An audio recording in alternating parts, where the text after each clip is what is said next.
To take control of your career. Today, I'm so excited to have a great conversation with Claudia Miller. She is a career coach and workplace expert. She's also the host of the podcast Roadmap to the Executive Suite, getting ready to launch her second season of that. So, Claudia, thank you so much for joining us today. Hi, Lauren. I'm so excited to be here, especially about some of the topics we're going to be talking about today. I know it sounds like we are just two of a kind here, with a lot of similar interests in supporting women who really want to take their career to the next level. So, before we get into that, can you tell us a little bit about yourself, your career, how you got into career coaching?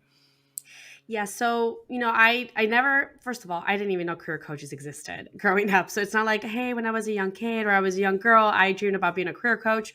I honestly don't even know if it really existed back then.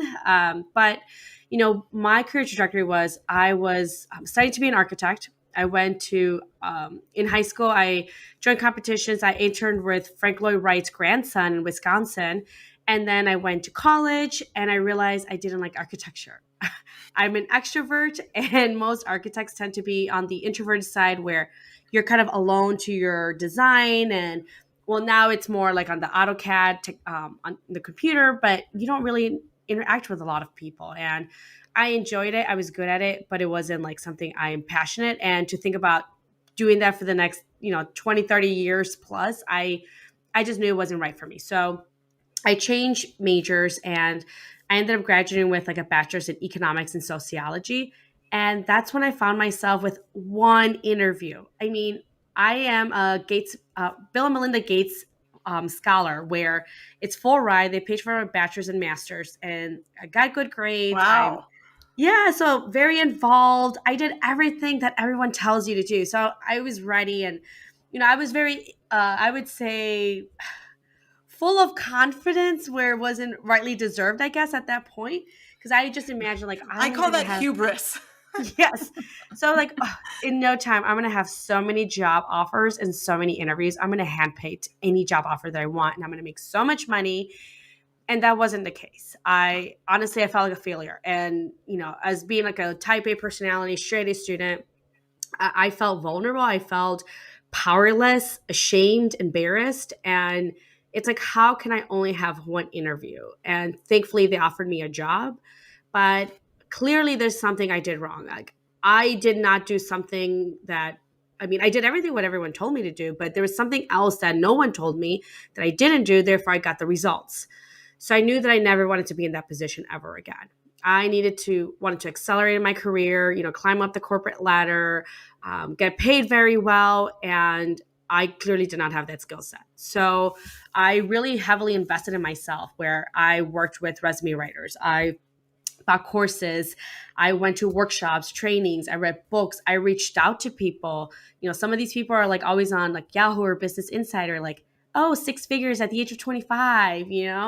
So I reached out to them and wanted to ask them, like, well, how did you do it? Because no, I don't have an Ivy League degree. I don't have like network and connections. I'm the first one in my family to graduate high school, let alone, with a master's degree. So I didn't grow up with like a surrounding or network of people that can say like, oh, let me refer you, somebody works at this company that I can connect you to. I didn't have any of that. So I really sought out for people just like me that didn't have like that pedigree that, they say like you need in order to be successful. So eventually after 4 or 5 years of like trial and error and learning a lot, I was able to successfully pivot into healthcare. So I went from finance to education to healthcare in a hospital setting to healthcare on the private insurance side. And towards the later, once I knew how to do it, I was able to transition effortlessly to these industries. Got at least $30,000 in salary increases. I got handpicked by the CEO to lead task force projects for a team that they had more years of experience that I had been alive at that point. So I knew that I had cracked a code. Like these years finally paid off, and I started helping out friends. I'm like, you got to negotiate your salary. They're like, no, I don't even know how. I'm like, well, I just got a 30K salary increase. I have no experience, but I know I'm going to be successful in this role. And it just started like a snowball effect. And afterwards, people were asking me like, hey, can you give me advice? And like, I have another business. I had a virtual admin business at the time working full Wow. time. And that's when I realized, wait. I've always enjoyed business. So let me shut down this virtual admin business, which wasn't very successful. And let me start doing career coaching. And let's see, I want to test it out against various levels of experience and different industries. And, because at this point, I've had so much many more years to really refine that strategy. My clients now get 100K salary increases. They get job offers within 90 days or less. They get approached by like headhunters and recruiters saying, hey, like, do you want to interview or work at Google or Facebook or Amazon? Would you be interested in interviewing with us? So like that's the situation it's in, and that's kind of how I went to career coaching. Wow. Well, thank you for taking us through that whole story of your life that really got you to where you are, because it really is a connected story every step of the way. And one of the things that really stuck out to me in what you talked about is your willingness to just reach out to people that had something that you wanted a little bit of that to rub off on you. And it's a great lesson that a lot of times all you need to do is ask, because it Yeah. sounded like a lot of these people were willing to set up 15, 30 minutes and talk to you. Yeah. And what I learned, I consider myself very smart, but I still know that I'm not always the smartest person in the room. And I actually was trying to surround myself where I'm not at the top. Like if I am at the top, is to uplift people and mentorship, but I like to surround myself with people that have more knowledge about certain aspects than I do. And what I realize is I'm resourceful. I can figure out any answer. I can solve any problem or challenge, not because I have this multitude of, answers to everything. It's more of like I know how to network, connect with people that do have the answers, and I implement into my current situation. So if I need to make edits or changes, I do it. I execute and I get the results. And that's really it. And that's across any area of your life, where it's personal, professional, or in business or in careers. Like it's the same strategies. That is great advice, and something where you don't necessarily have to have all the answers, but you need to know where to get them. And then how do you just add that into another arrow in your quiver for your career, your life, whatever it is. So great strategy to share. I love it. So I think the big thing that stuck out to me in your overview of your career coaching business right now is where you're talking about helping people with really huge salary increases in that process. Mhm. So that's the area where I want to focus here. So if you were to just um, uh, talk about, maybe before we get into the details and some actionable things that people can do, talk about some sorry. What do you see as some of the biggest obstacles for people negotiating in the first place? Well, I think that some people don't even know they can negotiate their salary. So even just being aware that you can negotiate your salary would be like probably one of the biggest challenges. If you don't know you can negotiate your salary, you're not going to look into how to do it or if I should do it. So once you know you can negotiate your salary, then the question becomes, how do I know I'm in a position to negotiate my salary? Like, can I negotiate? I just started, I just graduated from college, or I'm about to jump and I want to get into my first manager or first director or senior director. Am I in a position to negotiate my salary? And the answer is yes. If you're employed, if you're interviewing, if you're applying for jobs, and you, like I said, you start that interview process, you're already in a position to negotiate your salary. So what I'm saying is anyone can negotiate their salary. I had a client where she was just recently she was 6 months away from graduation at her, from college, and got a job. Most of her friends were making like I think 30, 40K at the time. She got a job offer for 60. So in hindsight, that looks like almost double what she's making from her friends. She hasn't even graduated yet, and they're offering her 60,000. But that's not what the market research told us. It told us that for the job and skill set, it was going to be around 75,000. So I prepped her, and she asked for 75,000. Now, I'm not saying it's easy. It does take preparation, and you need to know how to do it. So in a way that doesn't become confrontational, and especially if you're an introvert, how to do it that's, close to your personality style. But we worked together, and she asked for the 75,000. They told her, we'll give you 70. Once you graduate in 6 months, we'll give you the 75,000. Mind you, she was probably like 2021. no real work experience yet, and yet she was able to get it. So imagine someone that does have years of experience, who has a lot of the expertise and insight. So if you're a manager, director, senior director, or looking into that executive suite, then yes, you're in a position. You should always be negotiating your salary, because as women, we are already being grossly underpaid in comparison to our white male counterparts. As we know, like women get paid 80 cents on the dollar. So we would have to work anywhere between like 13 to 14 months in order to earn what a man earned in 1 year for the same role. So we should definitely be negotiating our salary. And that's when it starts saying, okay, well, I know now I can negotiate my salary. Well, I'm employed, so I can be in a position to negotiate my salary. But how do I know how much to ask? I don't want to ask for too much and kind of be discounted and not be even considered for the role. But I also don't want to say too little where I'm leaving money on the table. So that's where some work is going to have to happen. And what I recommend is, clearly you can go on Glassdoor and you're going to get some crazy salary range. Let's just say for a director of operations, it could be anywhere between 80 and like 180. So Right. where do you fall in? How do I know what to ask for? So what I recommend is, looking to people that used to be director of operations. Either they're in senior director, maybe they had a pivot, a career change, and they're doing something else. Reach out to them and ask them, or maybe someone that retired. Go ahead and ask them, based on like my background and, and the industry I'm going into, what is an accurate salary range? Because what I see online, there's such a huge discrepancy. Would you mind giving me a salary range that's a little bit more accurate and probably based on like my background and expertise?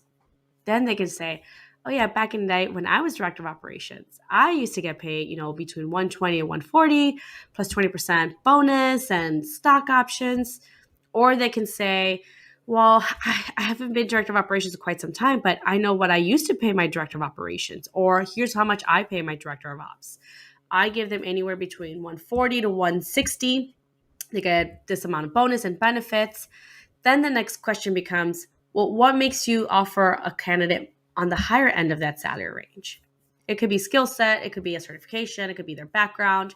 But now we know what to lead with, and now we have a better accurate salary range than what we found online, which can be like 100K discrepancy.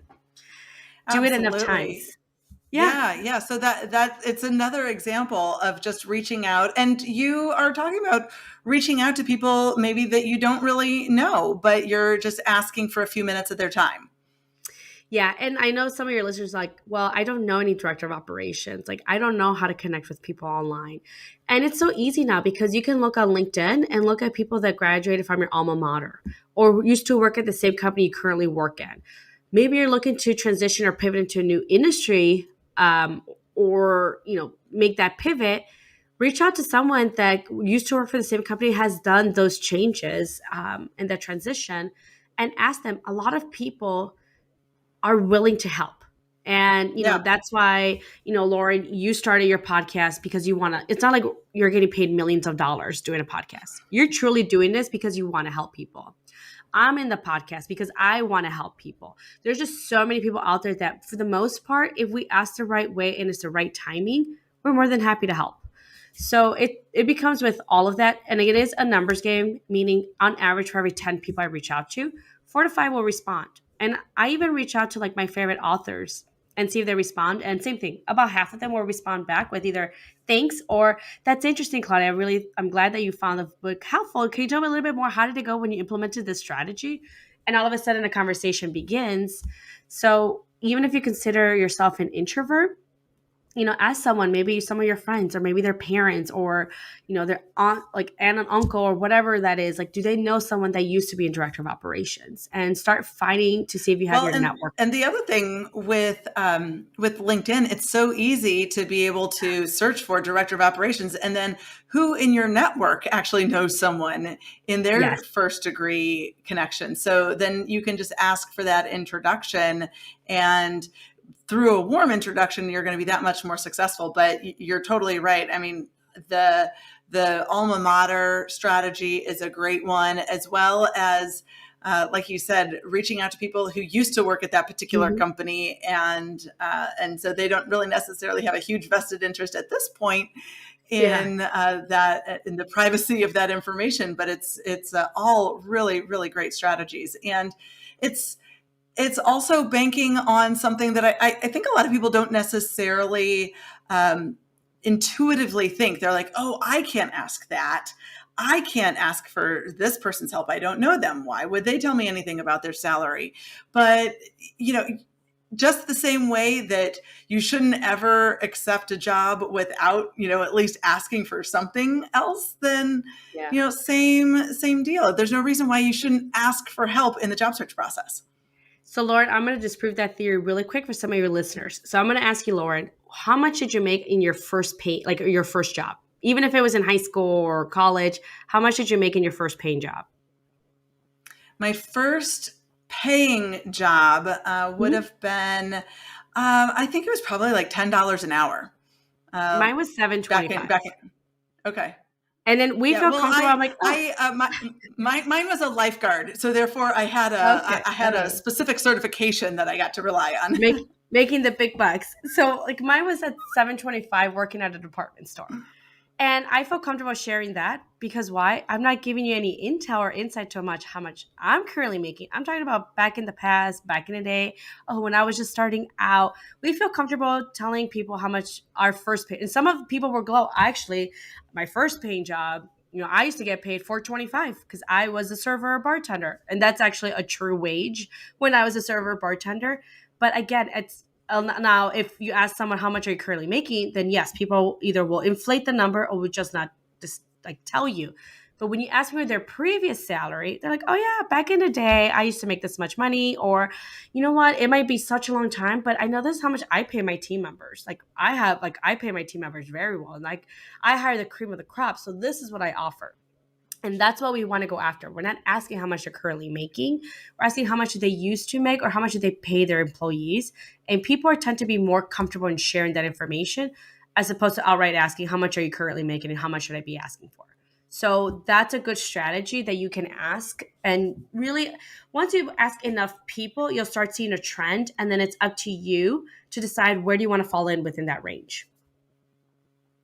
Great advice and really good framing there for that as well. So, any other key steps in your negotiating strategy, or what about when people are wanting to negotiate things other than money as well?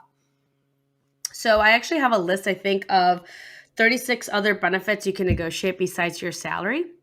And I like to use well, first, when it comes to negotiating your salary, I like to have a good understanding of benefits. Sometimes I just Google or have my clients Google the company and then benefits. So Google benefits, and you can literally get a list of all their benefits they have: health insurance, pet insurance, vacation, maternity, paternity leave, all of that.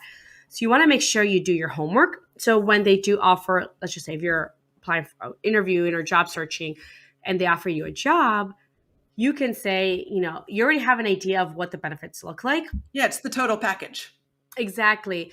And then maybe you're like, hey, I actually have this company has even more benefits than my previous one.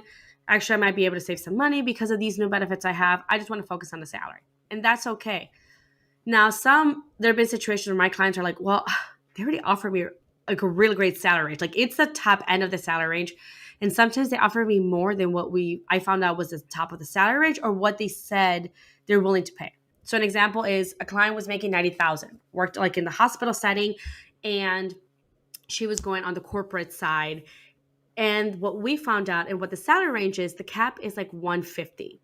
So when it came to the job offer, they offered her 155 with like a 10% bonus, 10% like commission, plus she got like some stock options and I think like another 10K sign-on bonus. So at this point, it's like that's still like that's way more than we had anticipated and planned, which is a great. But one of the things she wanted to do is also get a certification. So even if they offer you an amazing salary compensation package, there are other benefits you can negotiate. So one thing she wanted to do was get her Black Belt Lean Six Sigma from this specific institution. That was going to cost her $10,000. So during the negotiation process, she was wondering, she's like, hey, I looked at I'm so excited to take on this role and to be, to get started in the company. I did wanted to look because I noticed in the compensation package that there isn't a professional stipend. I was wondering if we can get a professional stipend. I'm looking to get my certification in Lean Six Sigma. It's going to cost around $10,000. is there any way that I can get a $10,000 stipend to pay for the certification and for other certifications moving on? Because I want to make sure that I stay, my skill sets stay sharpened and I stay very competitive. They said, all right, sure. We'll give you the $10,000 like professional stipend every year. And I was able to do so. Now, not only does she get to like a profit from like that huge salary leap she made, now she doesn't have to pull for that certification out of pocket. I mean, she could have, but why? When the company's willing to offer it and they're like, wow, like And they're Lauren just benefiting from asked. it. Exactly. Like Lauren asked for this. No one even asked for it. Clearly, she's like the team leader. She's already out. She's going to be outperforming somebody other, everyone else and her counterparts. If I look for a leadership position, I'm going to look at Lauren because she asked for that. And she's investing in herself. And we're more than happy to because we get to profit from it. Yeah. Yeah, absolutely. And it's a great point that sometimes if you don't negotiate, that you're raising red flags about, is this someone who's really going to be negotiating on our behalf in a particular role? Or is this someone who is really the go-getter that I thought they were? Yeah. And I'd say it's a competence trigger. If someone can confidently, in a good way, negotiate their salary, well, when it comes to negotiating on behalf of the company, I'm going to trust that person to do so. And I'm more than happy to give them that responsibility because they did that for themselves. And it wasn't awkward, although it is a very uncomfortable conversation. They were able to do it eloquently. It made sense. And I was more than happy to. So I know that when Lauren is negotiating on behalf of our company, she can handle it and she's going to do a great job. And I know she has our company, our company's best interest because she did such a great job. And I have no doubt she's going to be successful. So I'm going to give her responsibilities. And again, when I'm thinking about leadership positions or promotions, I'm gonna look into Lauren because she did this so well that when people come to her negotiating, I know she's going to be able to handle those conversations as well. Yeah, I love how you talk about it, how it's a confidence trigger and it shows your level of confidence. One of the things that I am struck by, and it's not a man or woman thing, I know both men and women struggle with confidence, but certainly women, I think, have that a little bit more at the forefront of their career trajectory. What are some of the things that you work with women or men on in terms of building that confidence so they can take some of these steps that you're talking about? Because a lot of times, even feeling like, well, am I worthy of asking for Mhm. this is a big block in starting this conversation. So it all starts with mindset. I can literally give you the word for word scripts. I can give you the strategy. But if you don't have the confidence and your mindset isn't ready, you will never execute or take action. So what I start right with my clients is I already know there's going to be hesitations, especially if they've never negotiated their salary. And I worked with executives like VP of sales, my clients, and they tell me, Claudia, I've never negotiated my salary. So it's very common for people not to negotiate the salary. Now, is it right? No, it isn't. So what I do is I have them do like an exercise, and you can, whatever, pen and paper, or you can open up a document in your laptop and then start thinking about what comes to mind when you think of negotiating your salary. Oh my God, I can't negotiate my salary. Like, look at the economy. There's so many people unemployed. I should just be grateful I have the job offer. I don't want to rock the boat. What if they take back the offer? What if I come across as greedy? Like, we have that people just have a slew of like thoughts and questions and doubts that just come across of just me saying sign negotiation. Go negotiate your salary. And it's like, well, I can't because maybe I don't have that certification. I can't negotiate because I don't have my master's degree. Oh, I can't because I'm just started off in my career. Oh, I can't because I've never had a director level position and I should just be grateful. I should just go after the experience itself. And yes, you should, but you should still also get paid what fair market value is. I'm not saying to ask for $1 million to work at a department store like when I was working making 725. Like that is just not possible. But if I'm working at a job and the fair market rate is 100K, then yeah, I should get paid 100K. And the analogy I love to use is think about it as a house. So let's just say, Lauren, you bought a house for 100,000. You want to sell it. It was a hot market this summer. You're like, I want to put my house for sale, and I'm willing to buy your house, Lauren, for 300,000. Now you spend 100. I want to pay 300,000 for that house. Are you really going to say, Claudia, I can't sell my house for you to 300,000? I bought it for 100. Let me sell it to you for 120,000. It's only right. I only spent 100,000. No, unless it's like a Not going to special happen. circumstance and I kidnap your family and threaten, like there's no way that's ever going to happen. In a right state of mind, on the most circumstances, it's going to be, yes, I'll take that $300,000 offer. And you know what? You actually have a good deal in this house because I had a lot more offers. So you have a good house here. That's what's going to happen. So most people tend to base their next salary or promotion based on how much they're currently making. Sometimes that has nothing to do with the salary. Just because you paid $100,000 for the house, that doesn't mean you're going to sell it for 120,000. You're going to sell it for whatever the market is going to willing and able to pay. Oh, they can pay 300,000. Yeah, I'll sell it to you for 300,000. Same thing with your salary. So when I say fair market rate is do that research, talk to people, understand that landscape, and then say where do you want to be, but don't base it off because I'm making 100, so it's only right that I make 110. When I was working, I said if I'm not making at least 30K more, I'm not interested in this role. Like that was it. And guess what? Every single job was at least $30,000 salary increases because I was intentional. So if you're already making 100 and you're like, well, I really want to make 140, well, one, apply to jobs that pay 140. Two, find out like if that's an accurate salary range for that job title. Three, find out how you're going to stand out from the competition, especially for those people that do have experience in that role. And that's all through networking. You get those answers. And then practice and understand, like, and even just like, well, Claudia, how can I make 140? I barely make $100,000 right now. Okay, well, I didn't ask you how much you're currently making. I'm saying you want a $140,000 job. It's going to, and even if they pay more, people tend to feel like, well, I don't want to pay that. I don't want to make that much because I still want to spend time with my family. I don't want to be worked to the ground and, I'd be burnt out. Not every job out there is going to burn you out just because there's jobs that will burn you out making $40,000. You do not need to be making a lot of money to be burned out. Companies are burning you right now, and you're not even making as much. So it's understanding the fair market value and what are your mindsets and thoughts around negotiation and changing and reframing it. Oh, if I don't negotiate, they're going to think I'm not confident. They're not going to promote me because they're not going to see me as a leader. I need to come across as a leader. So that's why I need to negotiate my salary. And in my podcast, I have recruiters, executive recruiters, and like hiring professionals and women in the executive suite. And one thing they tell me is, if I have $100,000 budgeted for a role and I really like the candidate, maybe I'll offer them 90,000. So in case they negotiate, it's still within my budget. But most people don't negotiate, so they are truly leaving money on the table. So most hiring managers expect you to negotiate. That's why they never give you the top range. And hopefully this helps with like the whole process of like negotiating your salary. And again, it all starts with your mindset.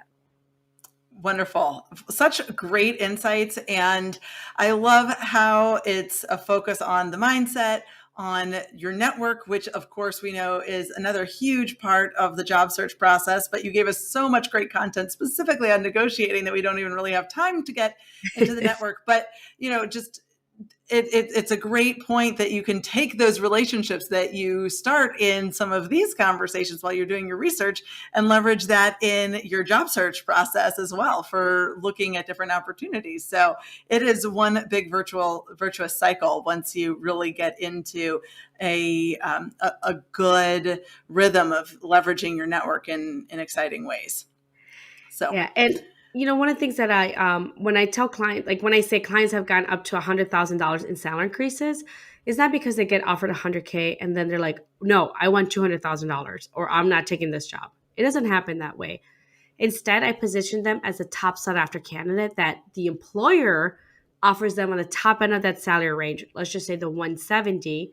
Then my clients negotiate an extra 10, 15, 20,000, maybe $30,000 more, and they get it. So a lot of the work is done even before they start applying to jobs or interviewing.